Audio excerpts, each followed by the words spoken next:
this holiday, we have to look at Dr. King, and we have to reach for that leadership that he provided. And, you know, we come to a point, we have a lot of elected leaders here today. We have a lot of people in the room who are elected by your rank and file to be here. Okay? We have to look at this, and we have to say, what is leadership? And what is the fight? Because when we look at what Dr. King gave us, what the media wants us to latch on to is a dream. And we all have to have dreams, because without vision, the people will perish. We know that that's true.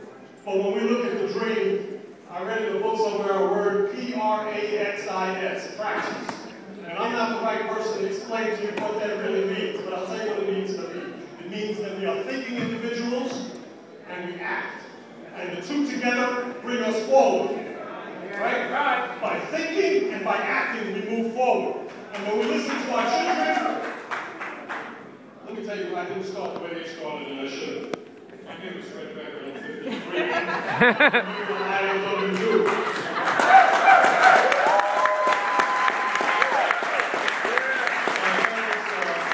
My father was an engineer and a teacher, and my mother was a teacher and a proud member of the American Federation of Teachers out of New York City. Okay?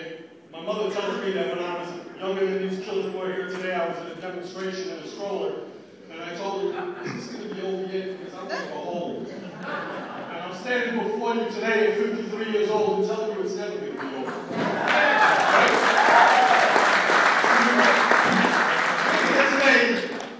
We're here today carrying on a tradition, and the tradition goes before any of us were here. The tradition will not be finished when we're gone. And unfortunately, we, those of you a little bit older than us, have inherited some beautiful things that people have created for us.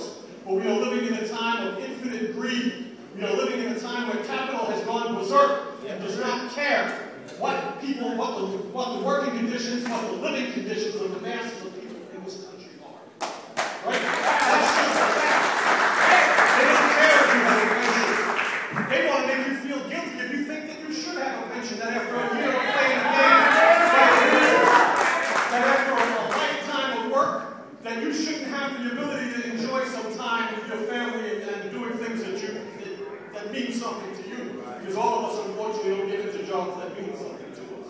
I'm fortunate to have been doing this for about 20 years now, and it means something to me. Right? And a lot of you have the same privilege. But a lot of us don't have that privilege. A lot of us don't have union representation. A lot of us don't have a voice on our jobs. A lot of us can't say what's important to us to the boss, because if we do, then there's the door. And so we get back to Dr. King. Okay? And Dr. King was murdered. He was assassinated coming to a picket line. Okay? Picket lines mean don't cross, right? He knew that. He was going to set that example with the garbage workers in Memphis.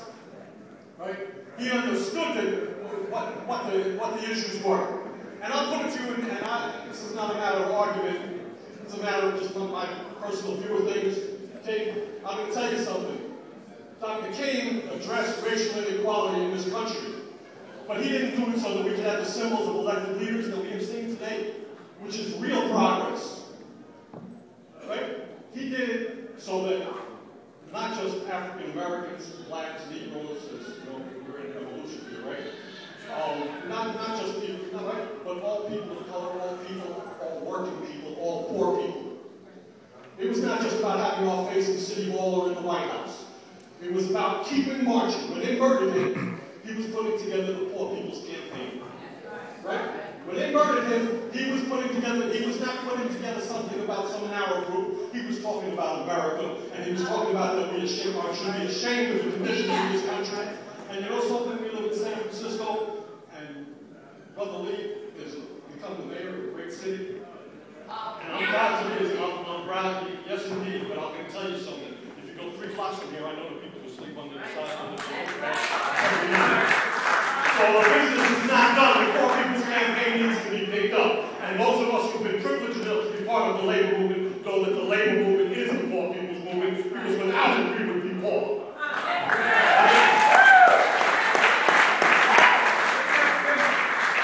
And I'll put it to you.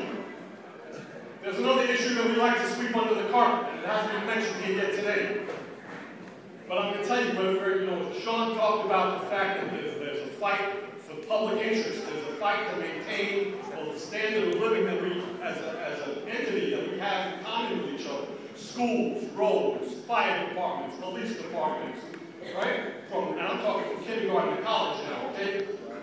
When we look at this, when we look at that whole plethora of what we should be having, what the city should provide, and all the parks and the way they should be taken care of, okay, when we look at that, all the work that needs to be done, and then we look, and we remember that Poor People's Campaign, and we remember that the disparity between rich and poor in this country has not shrunk since that campaign was announced.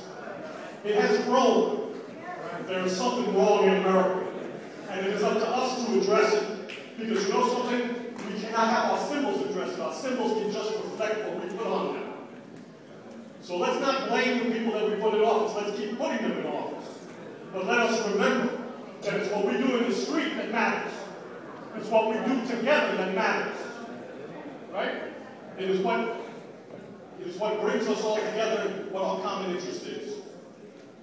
And so, in the Bay Area, there is no lack, right? There is no lack of places you can join with other people.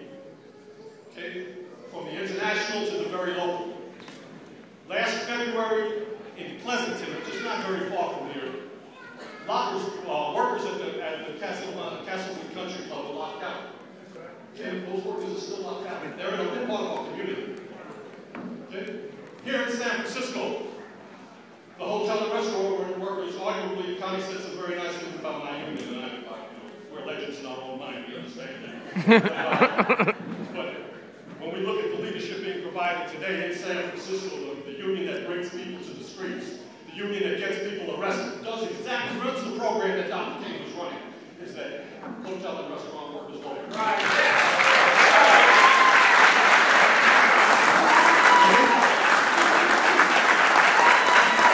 They've been locked in the battle for 2 years now to get a contract. This is a tourist city. Shipping has been replaced by tourism. Get that flyer on the table tomorrow at the Hyatt. We need you to be there. Step one for the new year. Right? We can march today in a symbolic march. But tomorrow we're talking about making it so that people can have better lives, can provide for their children, can have a decent pension. That's right. So as we leave today, I ask us all to dedicate ourselves so that the children who are here today will enjoy the same kind of things that a lot of us came into. Weekends, vacation, holidays, medical insurance, right? We're trying to make medical insurance a privilege instead of a right. There's something wrong in America. All right? So, as we leave today, we ask that each of you find a couple of times a month when you get out on the street and join your brothers and sisters. Because you know something? You may not think it's your fight because they're wearing a different color jacket or they got a different print on their jacket, or they don't have jackets. Maybe you don't have a jacket. Alright? But it really doesn't matter. We need to be out there together, and it's what we do together in the streets that will make the leadership that we elect who will